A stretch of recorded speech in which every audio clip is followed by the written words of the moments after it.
से welcome back to my YouTube channel SB study classes 9335 पर।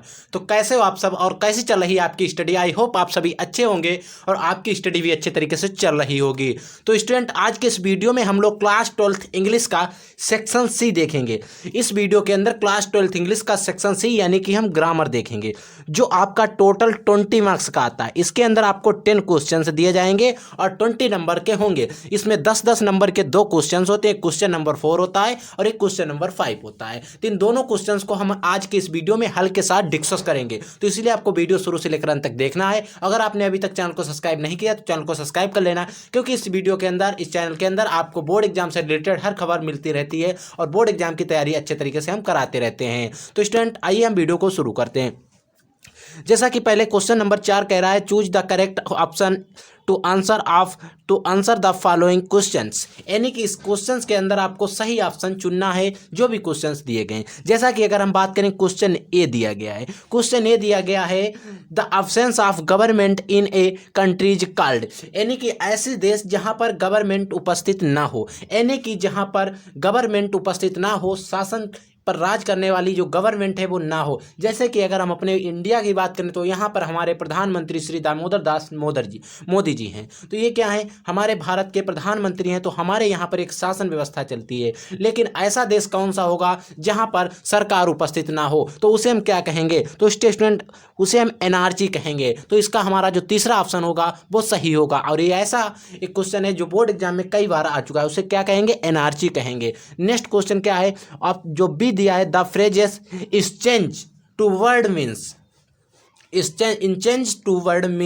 Word means, यानी कि इसका आप फ्रेज बताना है। फ्रेजेस क्या होगा? तो इसका अगर हम फ्रेजेस की बात करें तो हमारा तीसरा होगा, to move slowly in a direction. किसी दिशा में धीरे धीरे चलना, धीरे धीरे मूव करना। To move slowly in a direction, to move slowly in a direction, इसका तीसरा ऑप्शन सही होगा। अब हम लोग बात करते हैं क्वेश्चन नंबर ए बी, यानी कि 2 हो गए। अब हम बात करते हैं तीसरा क्वेश्चन की। तीसरा क्वेश्चन क्या है, देखिएगा, द सिनोनिम्स ऑफ मैगर। यानी कि मैगर का सिनोनिम क्या होगा? इसका जो अगर हम सिनोनिम बात करें तो इसका क्या मतलब होगा? देखिए, मैगर का मतलब क्या होता है, मैगर का हमें बताना है सिनोनिम्स। ठीक है, तो अगर हम इसके सिनोनिम्स बात करें की जाए तो इसका मतलब होता है अल्प, यानी कि थोड़ा, अल्प, या इसको हम कह सकते हैं थोड़ा, अल्प या थोड़ा। अगर हम इसके सिनोनिम्स की बात की जाए तो इसमें सिनोनिम जो होगा वो हमारा हो जाएगा स्कैंटी। ठीक है, कौन सा होगा student? Scanty. Next question D देखिए, one should do his duty. इसमें आपको क्या समझना है, इसमें क्या पकड़ना है? आपको ऐसी चीज बतानी, इसमें से कौन सी चीज है इरर है, इसमें क्या गलत है। तो अगर हम इस सेंटेंस को बनाएंगे तो हमारा बनेगा, one should do their duty हो जाएगा। तो हमारा यहाँ पर किसमें मिस्टेक है? दियर होना चाहिए, और है कहाँ? यहाँ पर हिज है। तो इसमें हमारे किसमें मिस्टेक है? हिज में, यानी कि दूसरा ऑप्शन सही हो जाएगा। नेक्स्ट क्वेश्चन क्या है, देखिए, द एंटोनिम ऑफ बर्न। यानी कि अगर बर्न इसकी बात की जाए तो इसका मतलब होता है बंजर। इसका अगर हमें क्या बताना है? एंटोनिम। अगर कोई जमीन बंजर है तो उसका अगर हम एंटोनिम देखेंगे तो कौन सा होगा? उसका अगर एंटोनिम देखेंगे तो उपजाऊ हो जाएगा। ठीक है, इसका अगर हम एंटोनिम जब देखेंगे तो क्या हो जाएगा? उपजाऊ। उपजाऊ को इंग्लिश में क्या कहते हैं? उपजाऊ को कहते हैं फर्टाइल। तो हमारा पहला विकल्प सही हो जाएगा। इन सभी को आपको अच्छे से याद करते चलना है। ठीक है, अब हम बात करते हैं क्वेश्चन नंबर 5 की। इसमें आपको क्या है, सब चेंज करने के लिए है। जैसा कि I said don't waste your time, अपना समय, जो समय आपके पास है उसे बर्बाद ना करो। डोंट वेस्ट, अब ठीक है, अपना समय जो है, आपको आपके पास जो भी समय है उसे बर्बाद मत करो। ठीक है, अगर हमें इसे किसमें कह रहा है? इनडायरेक्ट स्पीच में चेंज करने को कह रहा है। तो आइए इसको हम इनडायरेक्ट स्पीच में चेंज करते हैं। तो देखिए, इसको हम पहले क्या करते हैं, इनडायरेक्ट स्पीच में चेंज कर लेते हैं। ठीक है, इनडायरेक्ट स्पीच में हम इसको क्या करेंगे, कैसे चेंज करेंगे? देखिए, इसको हम चेंज करने के लिए हमें क्या करना, आई को तो आई रखेंगे, इनडायरेक्ट स्पीच में हम चेंज करें आई। ठीक है, उसने आई सेड, उसने कहा डोंट वेस्ट योर टाइम, अपना समय बर्बाद मत करो। यानी कि उसने हमें क्या किया? एडवाइस दी। ठीक है, सलाह दी, एडवाइस्ड हो जाएगा। ठीक है, एडवाइस्ड अब कहा किससे होगा, हिम हो जाएगा इसके अकॉर्डिंग यहाँ पर, हिम। और हिम टू नॉट डोंट, ठीक है, इसका मतलब है टी पूरी, डोंट डू नॉट, या देखिए इसको अगर हम चेंज करेंगे तो आई एडवाइस, उसने मुझसे कहा ना, I advised him to not waste him his माने अपना, और टाइम, अपना समय बर्बाद मत करो। उसने मुझे एक एडवाइस दी, एक सलाह दी, ठीक है, ये तो हो गया पहला। अब हमसे दूसरा क्या कह रहा है, my teacher said to me to him, my teacher said to him you can send you application online to, अपनी जो एप्लीकेशन है उसको ऑनलाइन सेंड कर दो। तो हम इसको कैसे बनाएंगे, देखिए माई टीचर, ठीक है, सेट टू को हम किस में चेंज करते हैं तो आपको पता होना चाहिए, टोल्ड में। इसको टोल्ड हिम, इसको कामा इन्वर्टेड कामा हटाएंगे, डेट लगाएंगे, टोल्ड हिम डेट, यहां तक आपको समझ में आना चाहिए। अब देखिए टोल्ड हिम डेट हो गया। अब हमें क्या करना है, इसके अकॉर्डिंग देखिए किससे का, यू किस में रिप्लेस हो जाएगा, ही के साथ, ही कुड, कैन को कुड में चेंज करेंगे, सेंड, ठीक है, उसने मेरे पास सेंड किया, सेंड। अब हमें क्या चेंज किया, सेंड के साथ में देखिए यहाँ पर यू है, इस पे हम हिज माने उसने his application, APPCAT, his application online to, यहाँ पर आपको कोई चेंज नहीं करना है, ठीक है। ये हमारा दूसरा इनडायरेक्ट स्पीच पे चेंज हो गया। अब हमसे तीसरा क्वेश्चन क्या कह रहा है, देखिए दूसरा क्वेश्चन सेक्शन बी में हमसे क्या कह रहा है, combine any one of the followings as decreased, ठीक है। अब हमें इसमें करना क्या है, ठीक है, अब हमें इसको हल करना है, इसको सॉल्व करना है। जो हमसे कह रहा है I can give you a dress, my mother gifted it to me, इसको हमें कंप्लेक्स सेंटेंस बनाना है। देखिए इसको हम कंप्लेक्स कैसे बनाएंगे, देखिए इसको भी बहुत साधारण तरीके से हम कंप्लेक्स बना लेंगे। देखिए इसको हमें क्या बनाना है, कंप्लेक्स। आई कैन को तो हम यहीं रखेंगे, आई कैन हो जाएगा। आई कैन गिव माने मुझे दिया, गिव एड्रेस, एड्रेस, यहां पर देखिए इसकी जगह पे हम क्या करेंगे, यहां पर लगाएंगे that, my mother, that my mother, that my mother gifted मी,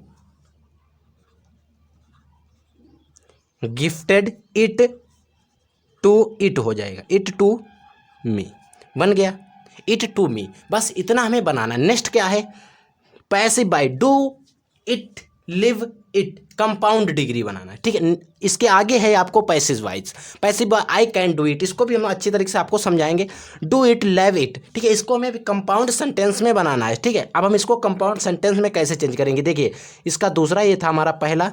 इसको बनाने के लिए हमें क्या करना पड़ेगा, देखिए इसको हम कैसे बनाएंगे, डू इट, इसमें जो यहाँ पर पॉइंट लगा है इसको और में चेंज कर देंगे और ऐसे ही उतार देंगे, लिव इट, हमारा ये बन गया, ठीक है। अब हम बात करते हैं क्या क्वेश्चन क्या है, अब हम बात करते हैं passive by, I can do it, I can do it का हम पैसिव कैसे बनाएंगे, देखिए आई कैन डू इट का अगर हम पैसिव बनाएंगे कौन सा ऑप्शन है, सी का हम बात करते हैं, इसको ऊपर बढ़ा लीजिए, see, I can do it, इसको हम कैसे बनाएंगे, आई को हम it can be done, it can be done by me, इसका पैसिव वॉइस ए बनेगा, it can be done by me, ठीक है। इसका पैसिव वॉइस बन गया। अब हमें इसमें दूसरा कह रहा है, इसको हमें कंपैरेटिव डिग्री बनाना है। देखिए इसको हम कंपैरेटिव डिग्री कैसे बनाएंगे, इसको कंपैरेटिव डिग्री हम बना लेते हैं, तो दूसरा है, लिखेंगे दिस इज मोर, मोर माने होता है more effective, more effective than, more effective than any other, इस डिग्री को हमने आपको पढ़ाया है, वहाँ से आप समझेंगे। Remedy, any other remedy for this disease, disease. ठीक है, आप इसको कंपैरेटिव डिग्री इस तरीके से बना देंगे। अब हमारा बात कर रहा है डी ऑप्शन में। डी ऑप्शन कह रहा है correct any one of the following sentence. ठीक है, इसको हम एक आपको बताएंगे, आज हमें आपको इसको देंगे होमवर्क में, आपको हमें इसको कमेंट में बताना है इसका जवाब, क्योंकि कुछ होमवर्क में देने से स्टूडेंट सर्च करता है और सर्च की हुई चीज़ कभी आप नहीं भूलते हैं। ठीक है, अब हम इसके आगे देख लेते हैं। देखिए, इसको हम सही करा देते हैं, इसको आपको सही करके हमें कमेंट सेक्शन में बताना है। You are senior than me, क्या आप कभी देन मी लिखाते हैं? यू आर सीनियर, इसको आप कर देंगे टू मी, बस इतना तो सेम रखेंगे, देन की जगह पर हम कर देंगे टू और मी तो मी। ठीक है, इतना बना देंगे और इसको हमें आपको बताना है HW में कमेंट सेक्शन में। ठीक, अब हमारे पास आता है लास्ट क्वेश्चन, ई क्वेश्चन है। इसमें क्या कहता है, इसमें आपको जो वर्ड दिए गए इनके अलग अलग मीनिंग है, इनको आपको शब्द प्रयोग करके भी बताना है। देखिए, रिफ्यूज, रिफ्यूज, सेल और सेल, इस रिफ्यूज का मतलब क्या होता है? इस रिफ्यूज का मतलब होता है नकार देना। क्या होता है स्टूडेंट? नकारना। और इस रिफ्यूज का मतलब क्या होता है? रिफ्यूज का मतलब तो होता है नकारना, और इस रिफ्यूज का मतलब होता है शरण लेना, और इस सेल का मतलब होता है बेचना, और इस सेल का मतलब होता है कोशिका जिससे ह्यूमन बॉडी बनी होती है। तो सबसे पहले हम लिखेंगे रिफ्यूज की। रिफ्यूज, रिफ्यूज इसका मतलब होता है नकार देना, नकारना। क्या लिखेंगे? नकारना। अब हमें क्या करना है, इसका वाक्य प्रयोग भी करना है। तो हम क्या करें कि उन्होंने प्रस्ताव पर विचार करने से इनकार कर दिया, ये बना देते, हाँ सही रहेगा। देखिए, हम लिखेंगे, इसको आगे से लिखेंगे, दे, THEY, इधर देख ली, THEY, दे। ठीक है, दे रिफ्यूज्ड होना चाहिए, refused, they refuse to consider, consider, they refuse to consider the proposal. ठीक है, यानी कि उन्होंने प्रस्ताव पर विचार करने से पहले ही इनकार कर दिया। अब हम बात करते हैं रिफ्यूज की। रिफ्यूज इसका मतलब होता है शरण। क्या मतलब होता है स्टूडेंट? शरण। अब हम इसका वाक्य प्रयोग देखते हैं, इसका वाक्य प्रयोग इस पर देखिएगा। देखिए, आपने जब हाल ही में कुछ पाकिस्तान जो थे हिंदुस्तान में शरण लेने के लिए भारत आए थे, ये जो वाक्य बहुत ट्रेंडिंग में चला था अभी कुछ साल पहले, तो इसी को हम लिख देंगे, लिखेंगे रिकेंटी,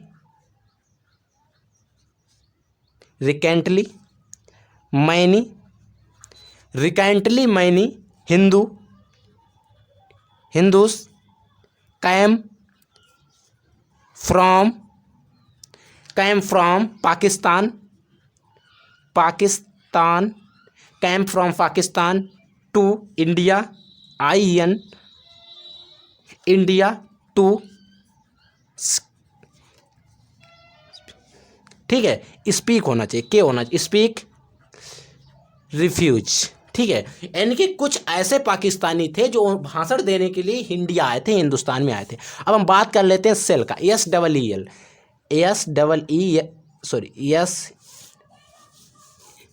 SELL, सेल, सेल माने होता है बेचना। अब आप यहाँ पर वाक्य प्रयोग कुछ भी लिख सकते हैं, आप कुछ भी चीज़ बेच सकते हैं। तो मेरे पास एक कार है पुरानी, हम उसको बेच रहे हैं, आप लोगों से आपको खरीदना हो तो बता दीजिए। I want to sell, I want to sell माई माने मेरी ओल्ड कार। अगर आपको खरीदना हो तो बता देना, ठीक है। और सेल मतलब होता है कोशिका, कोशिका, इस सेल का मतलब होता है, इसका अगर हम वाक्य प्रयोग करेंगे तो हमारी जो भी शरीर है, बॉडी है, वो सभी कोशिकाओं से मिलकर बनी होती थी। तो हम लिखेंगे और बॉडी इज